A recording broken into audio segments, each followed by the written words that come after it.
Você tem tempo para fazer tudo que você tem vontade?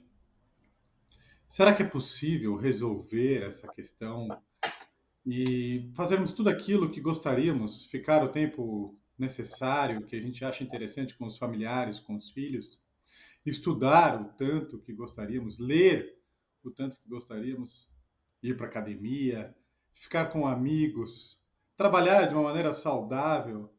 Será que é possível achar mais tempo no seu tempo? Ouvir Como lidar com podcast, isso? né, Marcelo? Como Ouvir o novo episódio. ouvir aqui a gente no Chá com Prosa, né? Na verdade, a lista é muito grande. Hoje vivemos um mundo com muitos estímulos. Então, esse aqui é o tema do nosso Chá com Prosa de hoje, né? Como achar mais tempo no tempo. E aí, pessoal, vocês têm tempo? Vocês têm o tempo necessário que vocês gostariam para fazer tudo que vocês almejam? Eu não tenho, não. Não sei como alguém consegue fazer isso. Eu digo que essa é uma luta diária, assim, né? De ver e estabelecer prioridades e às vezes se frustrar por não ter tempo de fazer tudo que eu gostaria ou tudo que eu preciso, né? Parece que a gente até já falou sobre esse tema, né? Eu acho que esse tema é tão importante que a gente vai falar de um outro lugar, quem sabe, sobre o tempo, né? Eu particularmente sinto dificuldades de estabelecer ritmo, né? Um ritmo com diferentes rituais e cerimoniais, vamos dizer assim, que eu tenho no meu dia a dia, né? E parece que a cada momento surge uma ideia, assim, de incluir alguma coisa. Não, isso eu tenho que fazer todo dia. Só que daí, se eu quiser incluir tudo que eu tenho ideia de fazer todo dia, parece que eu não vou ter tempo. O meu dia parece vai ficar curto, né? Então, daí, muito bem dito, né? A Vi colocou aí como que eu defino a minha prioridade, como que eu eh, classifico isso. E eu já coloco um grande desafio que, que mesmo definindo prioridades, sei lá, eu vou arrumar alguma coisa no Instagram, né? Daí você entra, você é laçado por outra coisa, né? Que te leva a outra coisa, que te leva a outra coisa, e você já nem lembra o que que era para ser feito quando você entrou lá, né? Então, esse certo senso de limite ou de prioridade mesmo, eu acho que é atrapalhado pela enchente, né? De estímulos e de informações que a gente convive no dia a dia, né? Isso foi só um exemplo. Então, talvez seja essa a grande importância, não só de saber definir prioridades, mas saber, de tempos em tempos, repousar, né? Pausar. Eu sinto que a gente já falou em outros episódios, né? O quanto a nossa consciência, eu diria, a nossa atenção, ela é disputada por inúmeros canais, né? Inúmeras pessoas, filhos, tarefas, trabalhos e redes sociais, por exemplo. A nossa atenção e consciência é muito disputada. E ela fica meio overload, né? Ela fica cheia, repleta e sem saber muito o que fazer.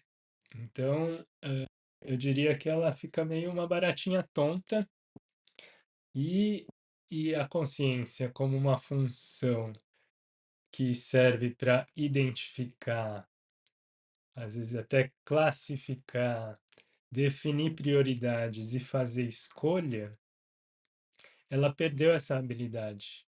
Ela perdeu a estabilidade e só fica querendo dar conta e dar atenção para tudo, né? Então a gente perdeu essa capacidade de realmente priorizar. E para mim, já dando uma solução aí, uma grande solução para essa situação são as pausas, né? É o quê? É realmente, na medida do possível, por mais breve que seja, repousar e não e isolar o seu campo de percepção, né, para tanta quantidade de estímulo que chega até você. Para a partir dessa pausa, reconhecer e identificar o que que é prioritário de fato. Porque sem pausar, parece que a nossa habilidade é diminuída, é mais difícil da gente conseguir identificar isso, né? A gente não tem estabilidade necessária. Então fica aí uma sugestão, mas é um cenário que eu trago aí. Uhum. Eu fiquei pensando em te ouvir, né, Sussumo, e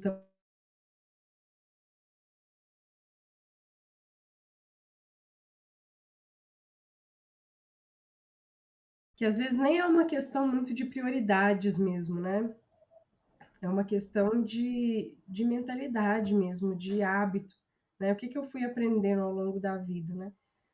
Aí eu fiquei lembrando, assim, ao me observar, né? Agora eu tô morando mais próximo da minha família, assim, em comparação com os outros membros da minha família, né? Ou até lembrar de histórias de alguns pacientes, assim, nesse sentido. E aí ver, assim, por exemplo, um paciente meu falou comigo assim: Nossa, eu tenho a impressão de que tudo que eu faço na minha vida é uma obrigação e é só para isso que eu tenho tempo, assim. Nada na minha vida é algo que eu escolho fazer. Então ele fez uma pequena mudança agora, né, de trabalho e tudo. Então ele está com um dia mais livre e eu já fui atendê-lo na parte da tarde e perguntei, aí, o que você fez nesse dia, né? Como é que você está assim? Estou extremamente ansioso, não consegui fazer nada. Tinha uma pilha de coisas que eu gostaria de fazer e não consegui fazer nada, né? E tá uma questão também do que a pessoa está habituada a fazer, né? Da forma como a mente dela já funciona, ou o que eu fui aprendendo. E claro que isso faz algum sentido. Será que, né, nós, me incluindo também, passamos por situações que fizeram com que a gente se comportasse da maneira que a gente se comporta? Certamente, né? Talvez a gente não tenha clareza disso.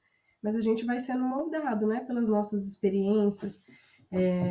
Então, por exemplo, né? Eu comparando meu ritmo de vida com o da minha irmã, né? Que eu tô mais próxima agora.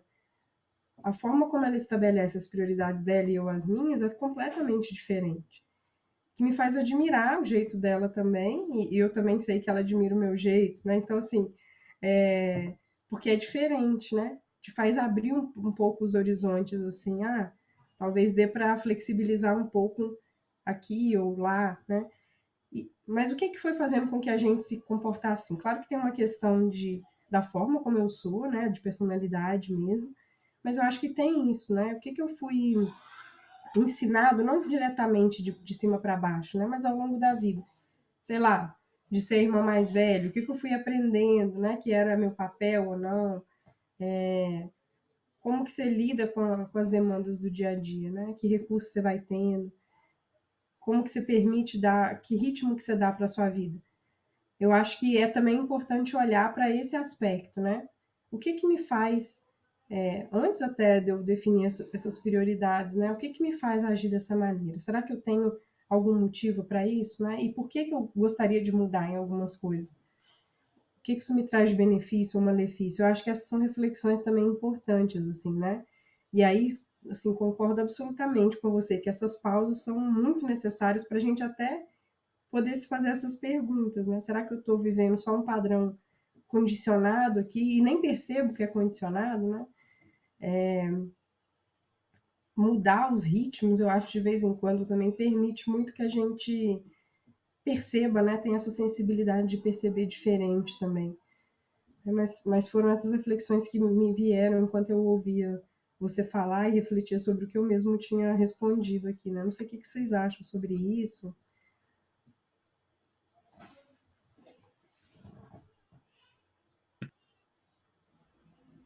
Eu acho que, na minha opinião, ouvindo vocês falando, a gente está tocando em muitas coisas. A natureza humana, a natureza dos dias atuais, né? É, a criação, a aprendizagem comportamental. E a gente vive num mundo, né, de muitos estímulos, né? Todo mundo que já teve alguma aula em algum momento, né, de publicidade, etc., há um esforço deliberado para como que eu vou captar a sua atenção ou como que eu vou fazer você querer determinada coisa, né? E tem uma frase, né? Eu não sou psicanalista, mas eu, eu lembro uma frase de Freud que ele fala: o seu gosto é o gosto do outro. Né? Então a gente tende a repetir ou mimetizar o ritmo da vida. Se todo mundo está falando de uma maneira, se todo mundo vive de um jeito, esse deveria ser o certo. Ou para eu ser aceito, é assim que eu tenho que agir. Né? Então a gente vive num mundo de muitos estímulos, né? Muitos estímulos. Acho que todo mundo que já teve numa locadora aqui consegue fazer essa comparação, né? Você entrava numa locadora nos anos 80, nos anos 90, achava que tinha filme demais, e hoje qualquer pessoa tem muito mais escolhas e não consegue escolher nada, né? Então, isso causa uma grande angústia, porque a impressão que dá é que a coberta é sempre mais curta, né? No começo do vídeo eu comecei falando sobre ter tempo para tudo aquilo que você gostaria, e a verdade é que é impossível, porque hoje a gente poderia fazer mais. É diferente do meu eu, sei lá, 1908, sei lá, 1960, 1900, 1800 e alguma coisa. O meu eu não podia fazer muita coisa, ele tinha que fazer o que tinha que fazer, né? Então, tipo, o inverno está chegando, eu tenho que cortar a lenha, né? Agora a gente acordou, a primeira coisa eu vou ordenhar a vaca.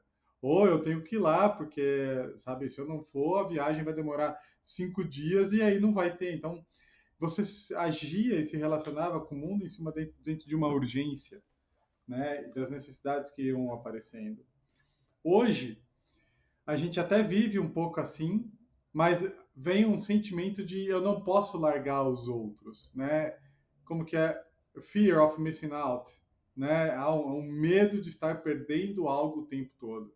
Né? Então, como que alguém consegue aprender uma língua? Como que a pessoa consegue tocar um instrumento? Como que a pessoa consegue fazer isso? E só se a gente for pensar só na questão financeira, pessoal, já é uma bomba. Porque o que você faz? Você junta dinheiro ou você vive a vida porque a vida é meio curta e se você não aproveitar algumas coisas agora, você não vai poder aproveitar amanhã? Sabe, para que lado eu vou? Porque você vai encontrar coaches, gurus, cada um falando de um jeito, né? E achar esse meio termo, ele é impossível. Porque achar um meio termo que contemple sem ter algum dano é impossível, né? Então, para cada escolha, uma renúncia, né? Eu acho que isso é algo que a gente é muito, muito, muito ruim tradicionalmente, né? Em como lidar com tanta escolha e como abdicar de algumas coisas, né? Eu na clínica eu vejo alguns pacientes nesse mesmo dilema. Poxa, mas se eu fizer isso, eu vou deixar de fazer aquilo. Ah, e a gente vai ter que bancar isso, bancar a dor. Na verdade, até o processo de desenvolvimento humano, a gente tem que bancar, às vezes, uma dor hoje para ter um ganho amanhã.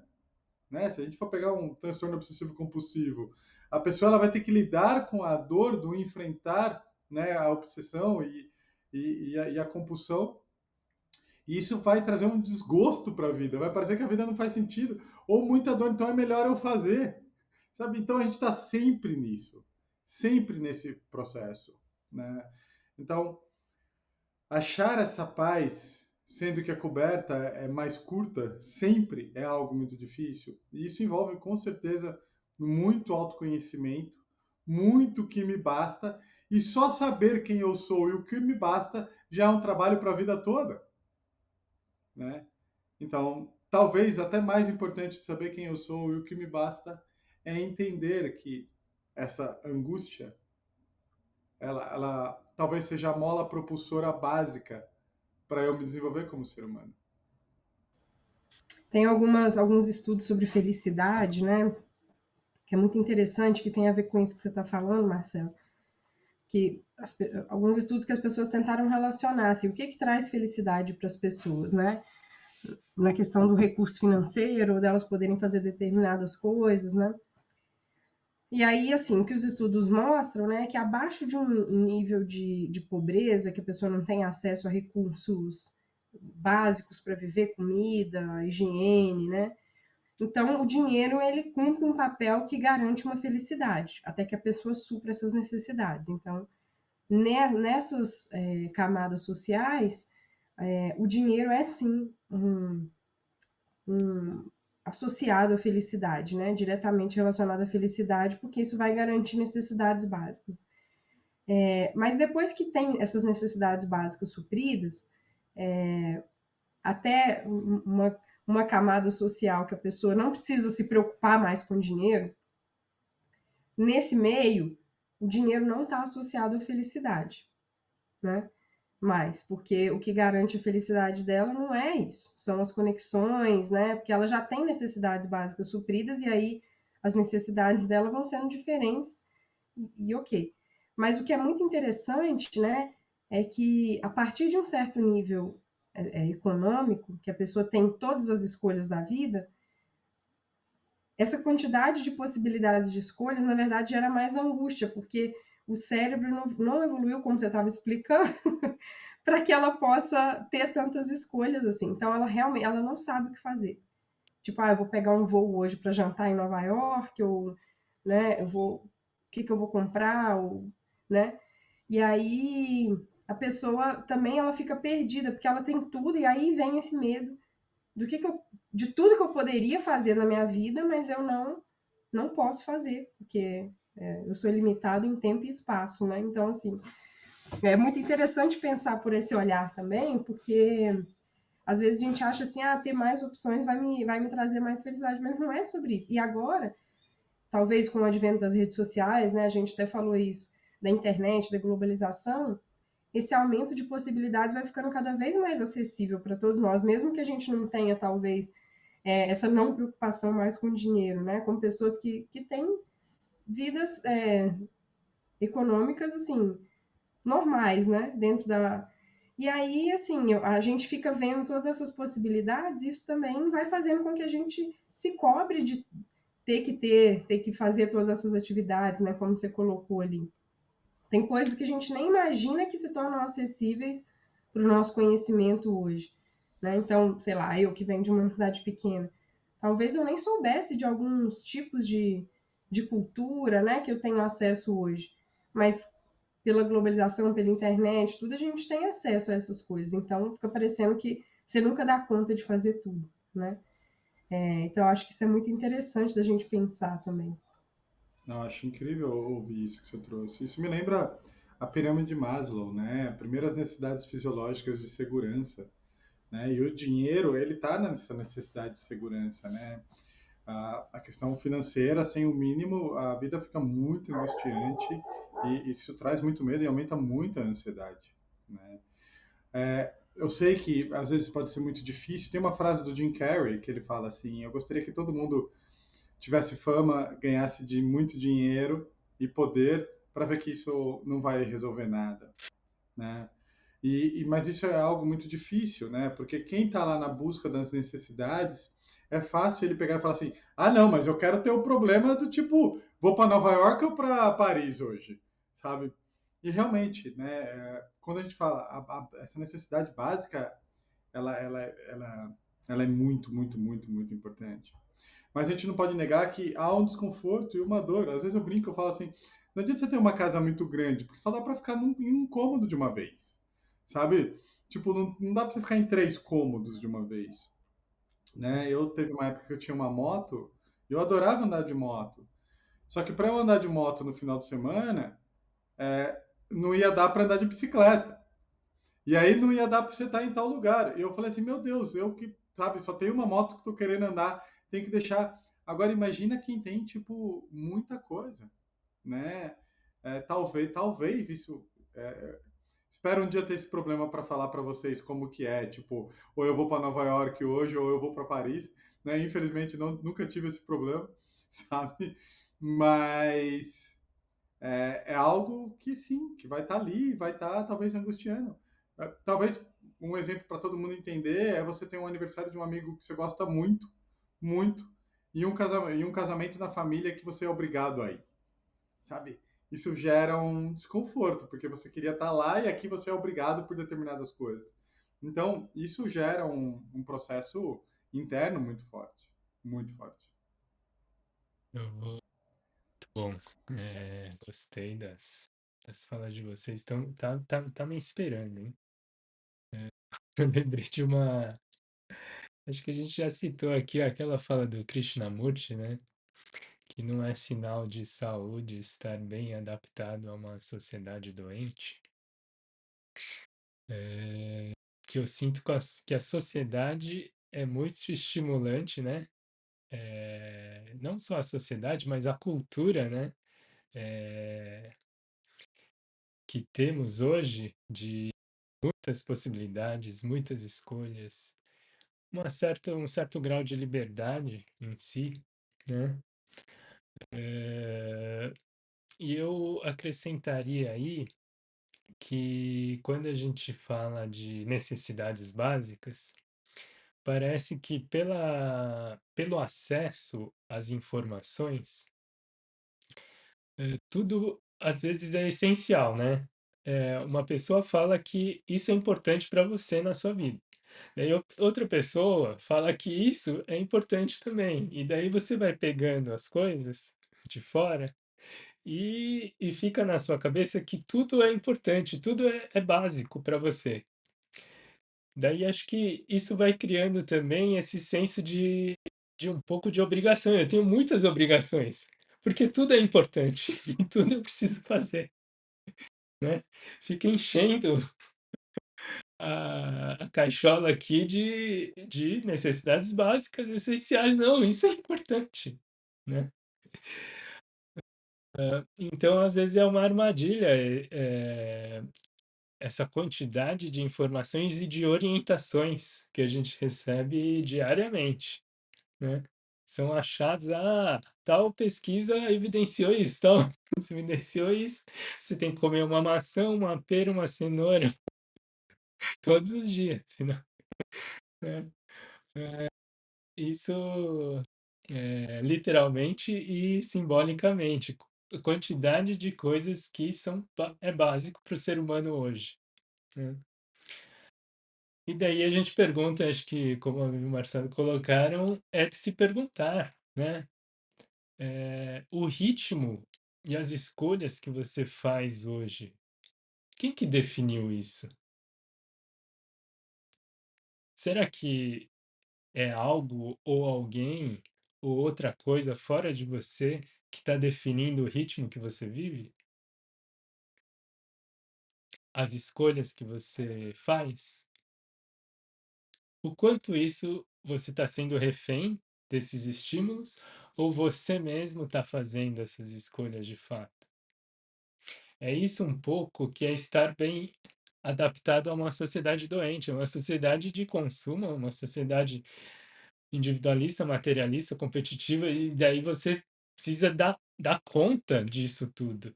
Mas será que você pode ter um espaço da sua escolha de fato? São, são inúmeras forças atuando ao mesmo tempo, né? Será que dá tempo?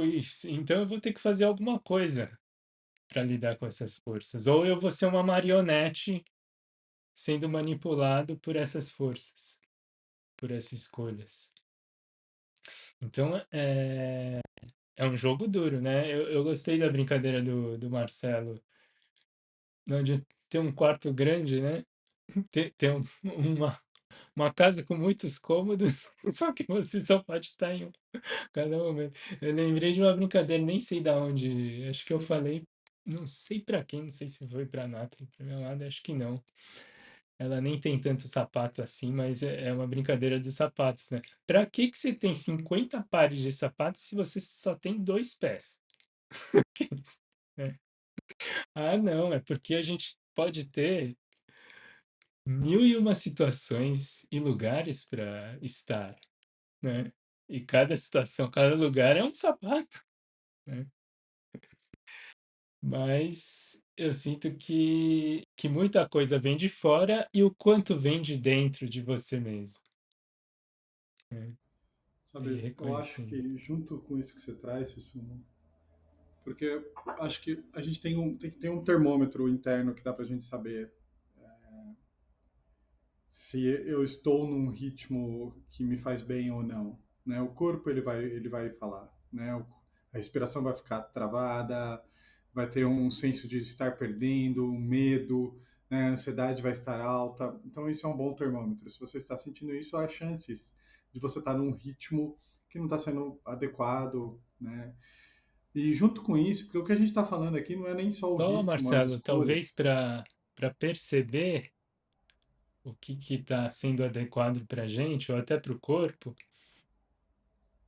eu sinto que muitas vezes a gente nem dá tempo da gente perceber isso, Sim. né? Porque tá tão no ritmo que a gente não sabe. A gente está lidando só para dando conta e cumprir as obrigações. Parece que não dá tempo da gente perceber o nosso próprio corpo. A gente se perceber como eu me sinto nisso, né? E é difícil, porque a gente fica no padrão, no automático, né? E segue. É só fazer um check-in agora, todo mundo que está ouvindo a gente, né? Como está o seu corpo agora? Como estão os seus ombros, os músculos da face? Como está a sua respiração? Muitas vezes, de você pegar e fazer uma respiração mais profunda agora, você já vai ver a diferença que era a sua respiração, uma respiração um pouco mais leve de uma respiração travada.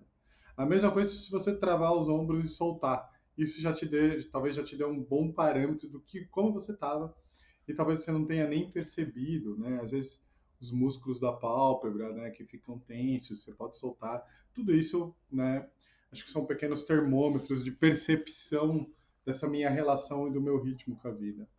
Mas uma coisa importante, eu acho que junto com essas questões, né, e essas relações, né, ativas no seu meio, é importante eu desenvolver também uma sabedoria para isso, uma sabedoria para o que é a vida. Porque não tem problema nenhum você ter 50 sapatos. Na verdade, seria ótimo todo mundo poder ter 50 sapatos e não causar um dano para o planeta, né, enorme. Porque imagina todo mundo com 50 sapatos, né?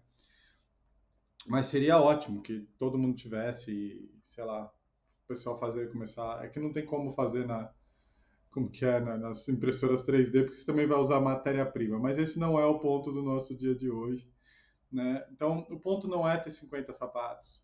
O ponto é que talvez esses 50 sapatos tragam angústias, né? Porque se você tiver dois que você gosta muito, aí sim, só vai dar para você usar um.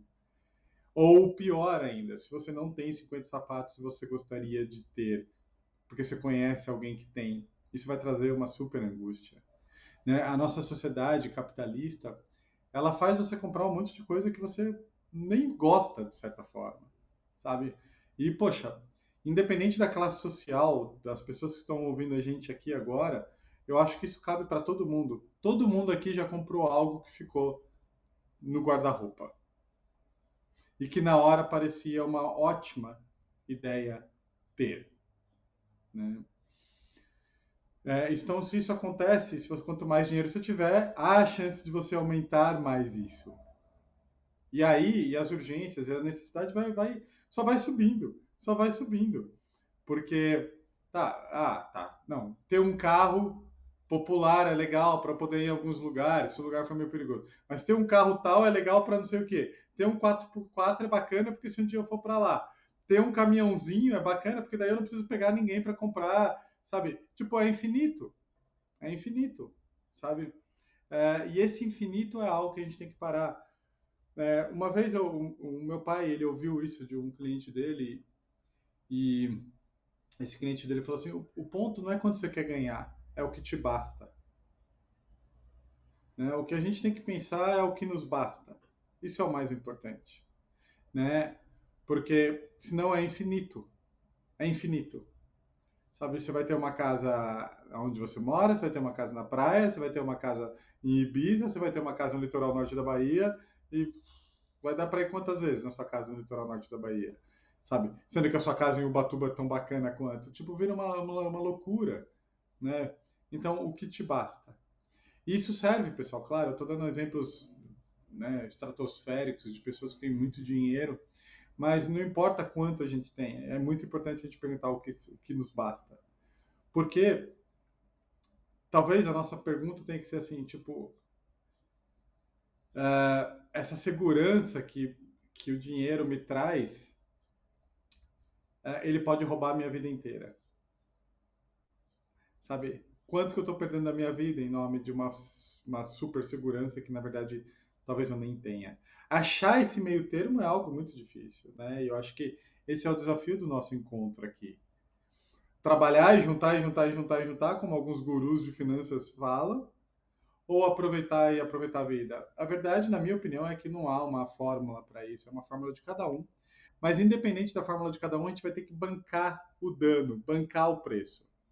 Então, eu particularmente, eu não venho de uma família abastada, mas o dinheiro que eu fui ganhando, né, quando eu fui começando a me desenvolver profissionalmente, todo o dinheiro foi para duas coisas: para viajar e para minha própria profissão, investir na minha própria profissão, com cursos, etc. e tal. Então, se eu for pensar hoje, eu gastei uma pequena fortuna nisso, né? Então, eu fui viajar para fora, eu não tinha carro, não tinha cartão de crédito, mas escolhi viajar para fora. Agora, se eu tivesse guardado dinheiro, eu teria, talvez hoje eu estaria numa situação financeira melhor, talvez, mas não teria conhecido 30 países, né? Agora, amanhã, talvez eu tenha que pagar o preço disso. Você entende? Se eu tivesse juntado dinheiro de tudo isso, talvez amanhã eu estaria numa situação financeira melhor. Agora, se eu tivesse juntado dinheiro de tudo isso, amanhã eu também tenho que pagar o preço que, poxa, eu não vivi quando eu tinha 30 anos, porque eu posso ir com 70. Mas é diferente ir com 70 e ir com 30. Né? E outra, com 30 eu pude aprender muitas coisas. Aprendi línguas, me expus para outras culturas e etc. Com 70, a gente tende a ser um pouco mais rígido para aprender coisas, né, para se desenvolver. Né? Então, o ponto é bancar o preço, não é sobre certo e errado. Não sei o que vocês acham disso. Eu acho que nem é uma questão só de dinheiro também, sabe, Marcelo? Eu acho que um limite dessas escolhas mesmo. Às vezes nem é só sobre dinheiro, mas eu vejo que às vezes a gente vai se identificando com tribos, né? Tribos assim que a gente valoriza, ou coisas que fazem sentido pra gente e você quer agir daquela maneira. Não é que você quer agir uma coisa artificial, assim, mas assim, se te faz sentido uma coisa, então você vai naturalmente se aproximando daquela forma de se comportar, daquela forma de olhar, de cuidar, né? Então, sei lá, vou dar um exemplo meu, né? Quando eu fiquei grávida e comecei a pesquisar e me conectar com pessoas e tal, era muito claro para mim que eu queria ter um tratamento humanizado para mim, para o meu filho, né? Uma educação emancipatória, né? Assim, dele que respeite também ele, né? E aí, mas qual que é o limite disso? Porque sei lá, no contexto que a gente vive, né? Capitalista, neoliberal, é muito fácil disso ir se perdendo também, assim, novas necessidades vão sendo criadas, né? Então, vou dar um exemplo muito claro, que outro dia eu encontrei um casal que eu nem conhecia, tinha um filho muito parecido da idade do meu, e a gente ficou conversando no aeroporto. E aí foi interessante ouvir o pai da criança falando, porque era exatamente o que a gente sentia. Não, porque aí a gente foi lá, a língua do bebê é muito presa, fomos lá, fizemos a frenectomia. Aí fez, agora tem que fazer fisioterapia. Agora tem que fazer fonoaudiologia. Aí tem que levar no osteopata, porque, né, tudo isso vai mudando. E aí, assim, você vai ficando refém, às vezes, de tudo. Porque se você não leva, será que você é um mau pai, né? Até a gente chegar naquele limite de, tipo assim, não, eu sei o que que basta, né? Eu sei o que que meu filho precisa, ou o que que eu quero. Será que eu vou encher ele de intervenções, né? Mesmo que seja com o melhor cuidado, ou eu vou confiar que eu sei observar as necessidades dele. Então a gente fica nesse. E esse casal estava falando exatamente isso, né? Até que ponto a gente vai? Então eu acho que também tem o ponto do que você se identifica, né? Então, você tem, então, você tem um cuidado humanizado que observa essas necessidades, e será que você tem que se submeter a tudo isso para. Então, assim, é tudo uma questão de também observar, né? O quanto isso vai te sobrecarregando ou não, o que você quer fazer para sua vida ou não, né? Eu acho muito interessante. E agora, isso que você falou é muito interessante, né? A gente que vai ter que bancar o preço, não só financeiro, de tudo que a gente vai fazendo, né? E a gente precisa observar o quanto que as coisas estão sendo. Estão fazendo a gente se sentir obrigado, né? Ou livre para poder realmente escolher, né? Eu acho que uma mãe vive muito isso, né? Dizem que quando a mãe vira mãe, a culpa já nasce junto também, porque não tem um parâmetro totalmente correto. A gente só pode nos fazer, tentar fazer o melhor e torcer para que isso dê certo, porque são muitas variáveis e que fogem do controle, né? Então você vê muitos pais falando assim, poxa, mas onde eu errei? Às vezes não errou em lugar nenhum, sabe? São muitas variáveis mesmo. E eu vejo, por exemplo, aquele pai que não pode pagar a faculdade para os filhos, ou não pode pagar uma escola onde os filhos pudessem entrar numa federal. Isso é um peso para muitos pais. Só que aí entra, acho que um ponto muito legal do que a gente está falando aqui. O pai, ele tem que fazer as pazes com isso, as pazes com o dano, Sim, o né? limite, né, de saber que você está fazendo o melhor que você pode. E, assim, acho Exato. que confiar em si mesmo, né? Eu acho que saber disso, por exemplo, já nos prepara, assim. Eu sei que eu vou ter que arcar com, né, com o custo de todas as escolhas que eu deixei de fazer ou não. Então, mas eu estou fazendo o melhor que eu posso, né? Eu acho que a gente ter essa certeza e saber que eu vou ter que deixar coisas de lado para seguir o caminho que eu estou escolhendo, dá essa paz, né? Porque a gente não pode ser refém dessa culpa de achar que a gente poderia ter feito mais. Não dá para viver dessa forma, né? É E isso impossível. vale para tudo, mas eu acho que esse exemplo foi preciso, assim, né? Como que um pai faz isso? Né? Como que ele resolve essa equação? Não resolve. É assim. Ah, É mas, poxa, e se assumir, ele né? estudasse na melhor escola, na bilíngue, etc. Não. Ele vai ter que estudar aqui e é aqui que a vida vai se desenvolver. Né? Isso serve para tudo na nossa vida. Tudo, tudo. Então, o que nos basta é arcar o preço, arcar com o preço, porque o preço ele vai ser amargo. Ou, de talvez uma maneira melhor, o preço vai ser a vida. Né? Por exemplo, eu estava refletindo esses dias sobre bullying, por exemplo, que eu acho que é um tema ótimo para a gente falar qualquer dia. Sabe? Hoje há toda uma preocupação sobre cuidar da criança para que isso não aconteça. Mas eu estava pensando, poxa, todo mundo que atinge uma relação social de visibilidade, quando é um líder, quando é um líder político, ou quando é um ator, ou quando. Todo mundo que está na liderança, vamos pensar assim, sofre pressões de todos os lados. Tem gente que não gosta de você simplesmente porque você não porque você nasceu. Então, será que lá nessa infância não é interessante ensinar a criança a lidar com essas pressões sociais também? Né? Outro dia eu falei isso para uma mãe. Olha, dá força para sua filha para lidar com isso e você, sem sua filha saber, vai conversar com a diretoria. Né? Porque é uma força social extremamente importante, principalmente no mundo do cancelamento. Sabe? Né? Então, é algo que vale a pena a se conversar. E eu acho que essa questão do começar a bancar a vida, ela entra nessa importância, porque assim é a vida. Independente se você tem muito dinheiro, independente se você não tem dinheiro, sabe? Independente se você quer aprender várias línguas ou não, sempre vai ter o preço que você vai ter que arcar. Não vai dar. Eu diria que, numa análise, ao meu ver, bem racional, não dá para saber se aquilo que você acha que deveria ter sido escolhido seria de fato melhor. Poderia ser pior, né? Porque você não sabe. De repente, a que você fez foi a melhor de todas as vezes.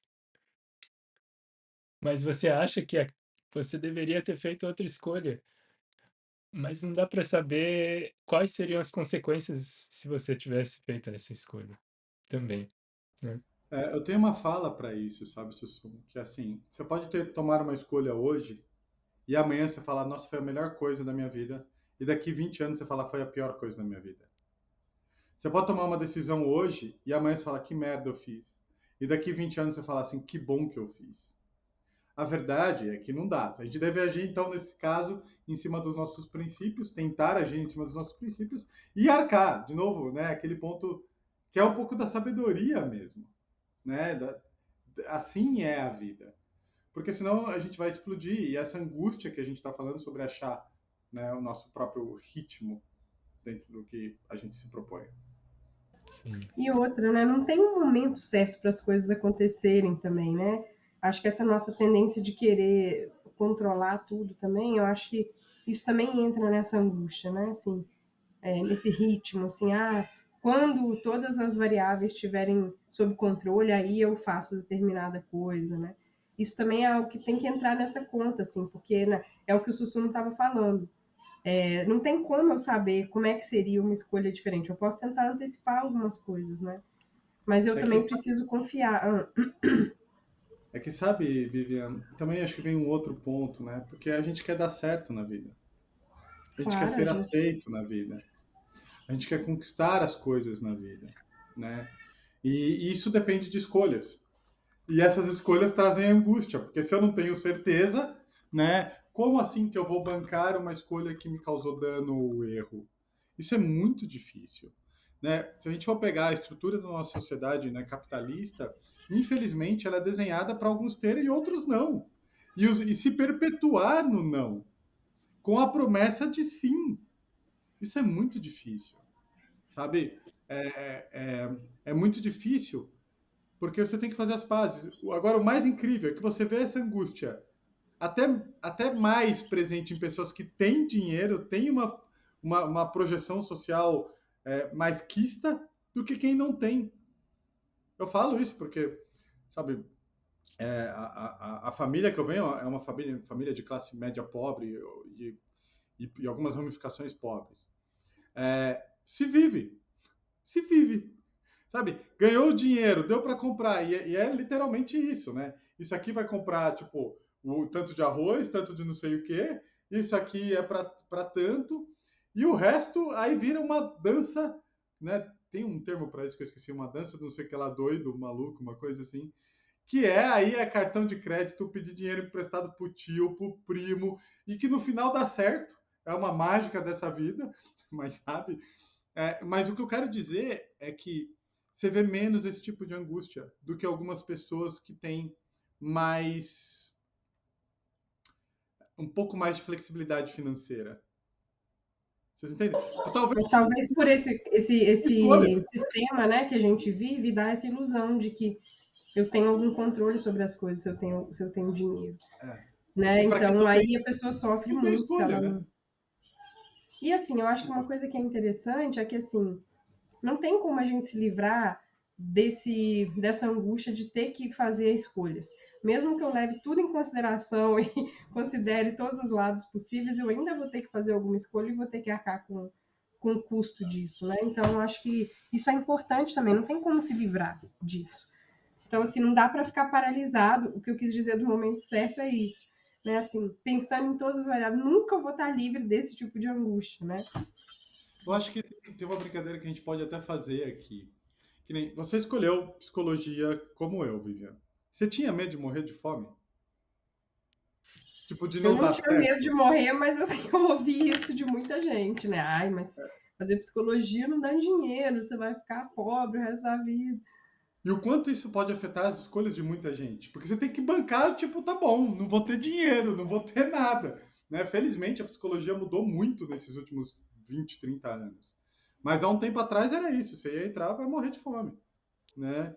Você teve esse medo, Sussumo, ao fazer fisioterapia? Porque quando eu estava no colégio, eu pensei em fazer fisioterapia porque era visto como uma faculdade que podia dar dinheiro.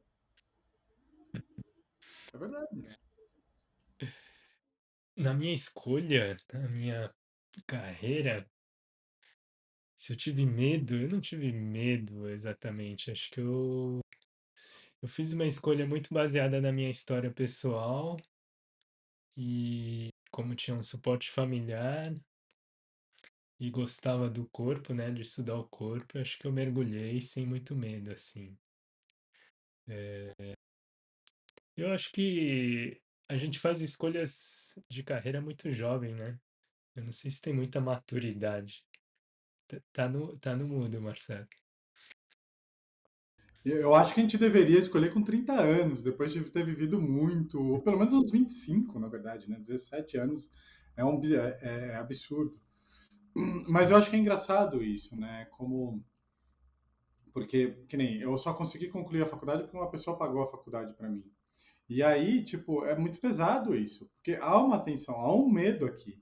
Será que? E se não for? E se você não escolheu certo? Tanto que eu fiz direito primeiro, né? Fiz 2 anos e meio de direito em cima de uma escolha racional, porque era uma faculdade barata e, e teoricamente você podia ganhar dinheiro, né? Então, porque não deu certo, eu banquei, tipo, morrer de fome e falei, vou para psicologia, né? Então, é muito difícil isso, porque, desculpa, essas escolhas, ou achar a sua escolha é algo muito complexo, né? Mas o que eu acho mais interessante do que a gente está falando aqui é que não importa onde a pessoa está economicamente, sabe?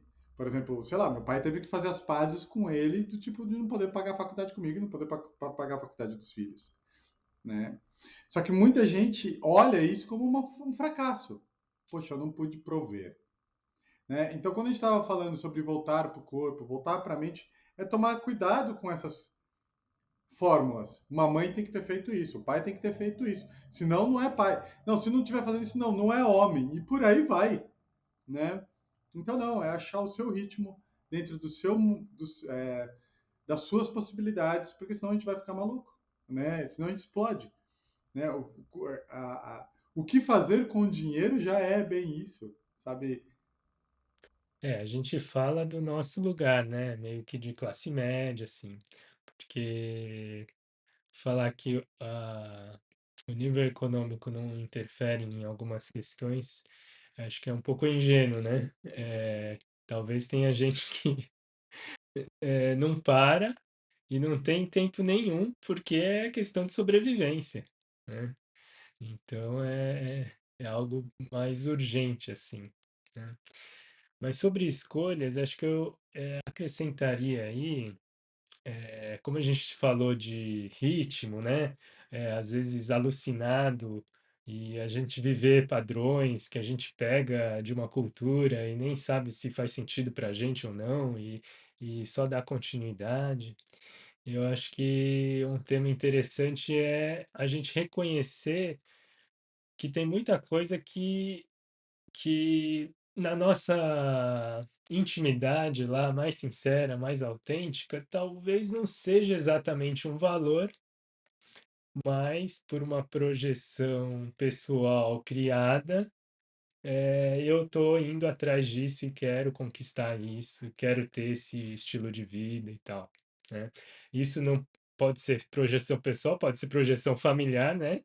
Imposta aí, pode ser projeção do seu círculo social, né?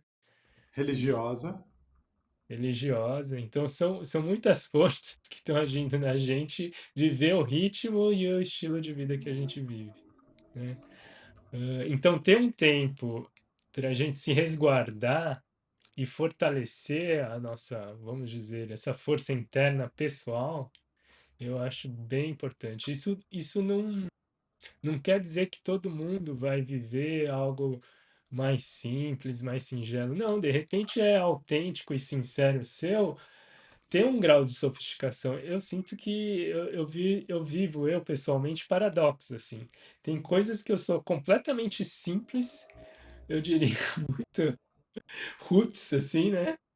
E tem coisas que eu gosto de uma sofisticação, assim, de uma tecnologia que parece que eu gosto, será? Né? Então cada pessoa é uma mistura muito única, né? É uma receita muito única que forma a gente. Então, com mais intimidade e sinceridade nessa relação com o que é sincero pra gente, autêntico na nossa essência, eu acho que mais tranquilo a gente pode fazer as nossas escolhas. Não, isso eu gosto mesmo, isso eu quero, isso é importante para mim. É importante para mim, de verdade? Ou é importante para o outro, que eu quero agradar o olhar do outro, de quem? Né? Eu acho que esse fator é crucial para a gente ter o nosso ritmo para fazer as escolhas. Eu acho É, importante também ter empatia por essa versão de nós que talvez percebeu que anterior, né? Que percebeu que fez escolha só para cumprir um papel social, né? Ou que fez coisas que não, que julga diferente hoje, porque não é nossa culpa mesmo, né? A gente está sempre querendo pertencer.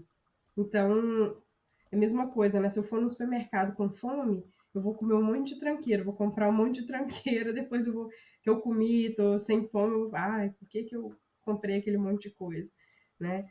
Ué, porque eu tinha fome, né? Então eu acho que a gente reconhecer como necessidade humana isso de ser pertencente faz com que a gente também, às vezes, fique cego a essas obediências, né, que a gente vai seguindo, assim. Então, também entender que naquele momento aquilo era o que era possível, né? Porque às vezes ao tomar consciência também vem um julgamento. Ai, eu deveria ter começado isso antes. Não, você deveria ter começado agora mesmo. Você está reconhecendo isso, né? você sabe, ouvindo você, né? Eu lembro que eu estava na sétima série, que tinha um garoto na minha sala que ele tinha começado a fazer inglês na quinta. Então eu já tinha 2 anos, né, de estudo de inglês. E eu lembro que eu pensei assim, acho que eu chamava Mário. Não pergunta o que Mário, sabe, pessoal? Deixa essa piada de lado, assim. Mas ele era um japonesinho, eu lembro da cara dele. E aí eu falei, poxa, que legal. E eu lembro que eu pensei assim, poxa, já tô velho. Na sétima série eu pensei, eu já estou velho. Né? Então essa comparação e essa usar a régua do outro. E pô, eu fui aprender a falar inglês com 30 anos, sabe? É, né? Então esse estar velho ele é perigoso. E quando a gente compara com o outro, a gente perde o nosso próprio parâmetro. A gente perde o nosso próprio lugar ou as nossas próprias possibilidades, né? Então eu acho que é algo que o que eu diria é fazer as pazes com o que você está fazendo. Então, por exemplo, assim, eu tenho algumas habilidades e é tão difícil isso, pessoal, porque o mundo ele muitas vezes não elogia as suas qualidades. Às vezes, os seus pais não elogiam as suas qualidades porque eles querem que você seja melhor, eles querem que você vá mais longe. Então, talvez seja mais importante para eles falar assim: olha, tá ruim, tá ruim. E aí a gente tem que tomar cuidado, porque senão a gente cresce e se desenvolve em cima desse tá ruim. Ah, não sou inteligente, não sou capaz, não sou bom, né? E aí eu fico usando a régua do outro para medir, né? E o que eu acho incrível hoje por trabalhar com comportamento humano é que na verdade todo mundo tem uma beleza única e, sabe, e uma especificidade na sua relação com a vida que só a pessoa pode ter. E achar esse seu lugar e essas suas possibilidades é algo incrível, mágico e leve. Sabe, eu brinco, falo para as pessoas: ah, você é só isso mesmo. Mas do tipo, você pode ser só isso. E é ótimo, né? Então, hoje, pelas possibilidades de inserções que a vida me deu, eu consigo saber, assim, aquilo que eu tenho afinidade, aquilo que é meu campo de saber, aquilo que eu domino e aquilo que não. Mas até você perceber isso, você fica se culpando. Ah, olha como essa pessoa é boa de matemática. Hoje, quando eu estou sei lá, num restaurante com amigos, e aí chega na hora de fazer conta, eu falo, meu, fala com o engenheiro lá, sabe? Tipo, não é para isso que eu estudo. Mas enquanto você não sabe aonde está, quem é você, vem uma culpa, vem uma vergonha, vem um medo. Talvez eu devesse saber também. Talvez eu devesse ser bom naquilo. Sabe? E hoje eu sei que eu gravo coisas, gravo é, fácil, porque esse é meu campo de saber. Né? Então, às vezes a gente fica longe de quem a gente é porque a gente fica olhando quem a gente não é. Né? E muito provavelmente aquelas pessoas são boas em outras coisas vão evidenciar o tanto que você é ruim nelas, para elas poderem se sentir melhor. Então, isso é um grande perigo no mundo.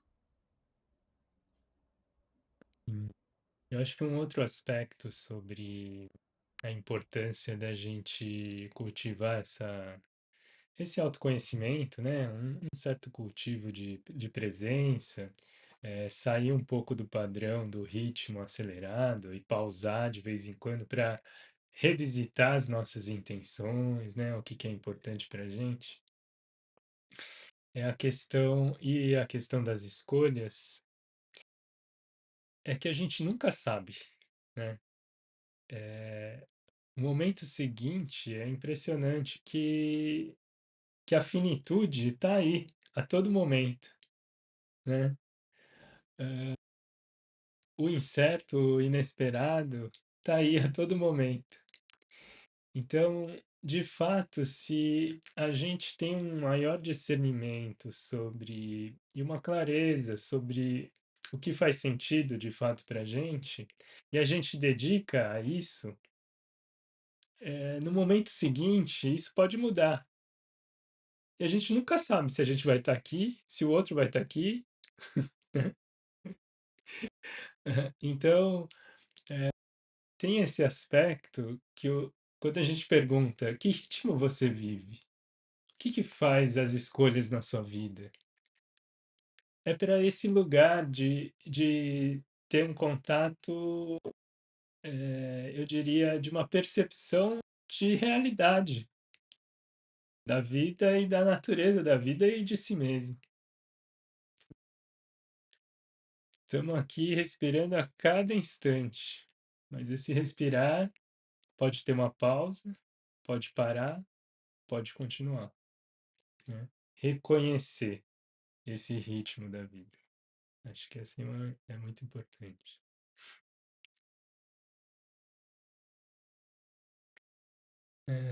Últimas orientações, dicas, percepções, ideias sobre esse tema? Na minha opinião, o primeiro é fazer as pazes, como eu tenho falado já em todo esse encontro, sabe? E é tão importante essas pazes, porque como a gente muito provavelmente não chegou no nível de autoconhecimento muito, muito, muito, muito grande, eu estou perdido nisso, no que eu acho que eu sou, naquilo que o mundo fala que eu sou, nas minhas travas sociais, culturais, econômicas, etc. Então, são muitas variáveis e é muito difícil ter clareza de todas elas. Então é importante a gente se tratar bem, se tratar com carinho frente Tudo a bem. isso. E,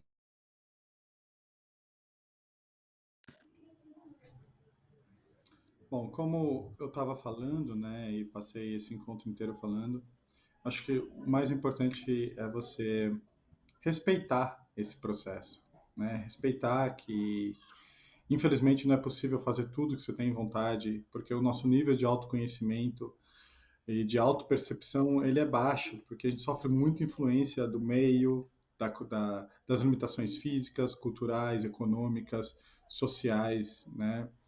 Então, realmente é muito difícil. Então, se tratar com carinho é algo extremamente importante. Respeitar você, né, e que você está tentando fazer o máximo dentro do grau de clareza que você tem para a vida, dentro do grau de presença que você tem para a vida, né? Então, acho que o primeiro ponto é isso, é se respeitar. É difícil mesmo, é difícil para todo mundo. Cuidado com a comparação. Você é você, você é o seu mundo e cuidado com esse olhar dos outros ou o que você acha que deveria ser.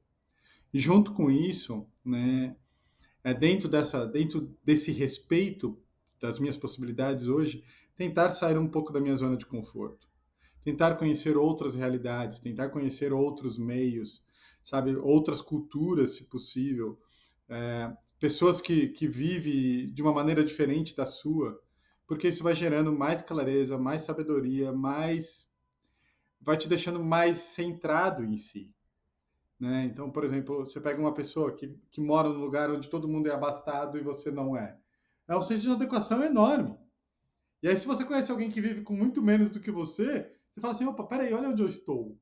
Sabe? Então, esse ampliar, sair da zona de conforto, né? Tentar avançar frente aos seus medos, é algo muito importante para esse autoconhecimento e automaticamente essa evolução e um pouco mais de paz. Vou concluir só com um trechinho de uma poesia do Fernando Pessoa, né? Que a gente até gosta bastante de ler essa poesia, mas só esse trechinho eu acho que resume bastante um pouco do que eu acredito que a gente falou aqui, né? Importemo-nos apenas com o lugar onde estamos. Há beleza bastante em estar aqui e não noutra parte qualquer. Acho que tem muito disso, né? Assim, de já tem um universo presente a cada momento, em cada pessoa, né? Então, não vamos ficar perder a nossa essência, a nossa perfeição, porque a gente acha que pode ser melhor, né? Claro que a gente sempre pode melhorar, não é ficar estagnado, mas não se perder nessa angústia de ter que fazer tudo, de ter que ser melhor, de ter que ser outra coisa, né? Vou deixar bem simples, trazendo novamente uma ideia taoísta, né, chinesa, de yin e de yang, né? O yang é para fora, é expansivo, é ativo, e aí é belo, né, também. Tem a sua beleza e tem a sua força. Mas o vir para dentro, se resguardar, o se aquietar, também tem sua beleza e também tem sua força, né? E um complementa e equilibra o outro.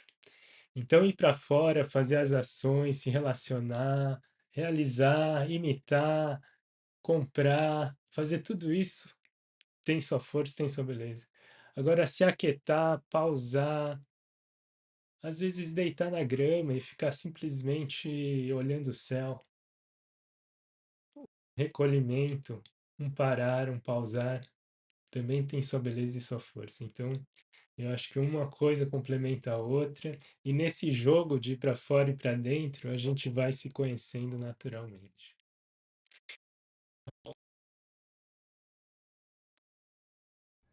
Acho que só uma. Ouvindo vocês dois, eu lembrei. Vocês já ouviram aquele cantor Tony Bennett? Aquele comparado com o Frank Sinatra, né? E ele tem uma fala incrível, porque ele conheceu a Amy Winehouse, né? Ele cantou junto com a Amy Winehouse. E aí ela morreu, né, de uma maneira muito trágica, como todo mundo sabe. E ele depois ele fala assim, sabe, eu gostaria de ter falado para ela, gostaria de ter falado para ela que o tempo ensina, a vida ensina, a gente só precisa de tempo, sabe? Para ter calma, para calma, sabe? Então a vida ensina, você só precisa de tempo. Eu achei isso incrível, uma fala mágica, né? Então, às vezes a gente fica acelerando, a gente fica indo para um lado para o outro, né? Há muitas pressões no mundo, sabe, pessoal? Você pega alguém que fez um álbum incrível, que ganhou o mundo inteiro, e há uma pressão para o segundo álbum, sabe? E ninguém quer ser criticado, ninguém quer ser visto como não pertencente. E muita gente vai agredir a sua expressão no mundo, isso não é algo muito pessoal, é só para eles poderem se sentir um pouco melhor, sabe? Então é importante você saber onde você está. Maravilha. Se você curtiu, contribua para essa mensagem chegar a mais gente. Indique, né? Compartilhe e continue seguindo aí. Comente aí o que que você achou, o que que você tem a dizer sobre o seu ritmo de vida, quem segue e as suas escolhas de vida, né? Como que a gente gerencia as nossas escolhas. Até a próxima, pessoal. Até. Tchau, tchau. Valeu, até mais.